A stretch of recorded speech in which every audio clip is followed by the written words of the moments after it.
அஸ்ஸலாமு அலைக்கும். Hello friends, இன்றைக்கி டே 3. இன்றைக்கி வந்து கேபேஜ் பக்கோடாவோட ரெசிபி தான் நான் உங்க கூட ஷேர் பண்ண போகிறேன். பாருங்கள் எவ்வளோ கிறிஸ்பியாக சூப்பராக இருக்குதுன்னு சொல்லி. செம்மையாக இருக்கும். இது கண்டிப்பாக ட்ரை பண்ணி பாருங்கள். வாங்க ரெசிபி எப்படி செய்யுதுன்னு பார்க்கலாம்.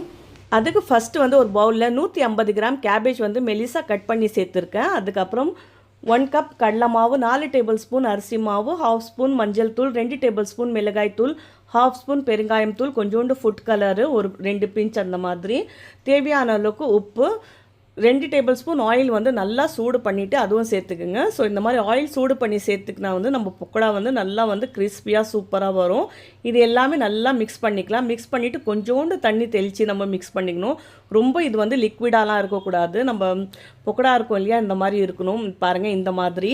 இது வந்து சாதத்தோடு வச்சு சாப்பிட்டா கூட நல்லாயிருக்கும். நோம்பு கஞ்சியோடு வச்சு சாப்பிட்டா கூட சூப்பராக இருக்கும். ஆயில் வந்து நல்லா சூடு பண்ணிக்கோங்க. அதுக்கப்புறம் மீடியம் ஃப்ளேமில் வச்சுட்டு கொஞ்சம் கொஞ்சமாக இந்த மாதிரி எடுத்து போட்டுட்டு 2 சைடும் ஃப்ரை பண்ணி எடுத்திங்கன்னா சூப்பரான கேபேஜ் பக்கோடா ரெடி ஆகிடும். இந்த வீடியோ பிடிச்சிருந்தா லைக் பண்ணுங்கள், என் பேஜை ஃபாலோ பண்ணுங்கள்.